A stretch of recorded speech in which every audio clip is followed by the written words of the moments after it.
السلام علیکم ورحمۃ اللہ وبرکاتہ۔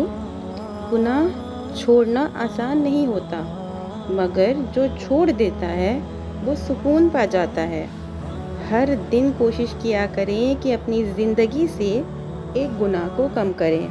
گناہوں کا بوجھ بعض اوقات اتنا بڑھ جاتا ہے کہ وہ ہماری زندگیوں میں مختلف قسم کی بیماریاں، پریشانیاں اور تکلیفوں کی صورت اختیار کر لیتا ہے۔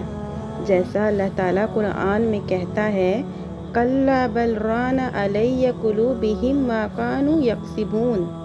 سورہ مطففین کی آیت ہے۔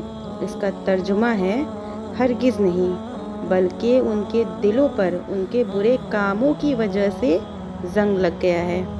جب انسان گناہ بار بار کرتا ہے اور اس پر جمع رہتا ہے اور اس کو چھوڑنے کی کوشش نہیں کرتا ہے تو اس کے گناہوں کی وجہ سے اس کا دل کالا ہو جاتا ہے اور پھر وہ صحیح اور غلط میں فرق نہیں کر پاتا ہے۔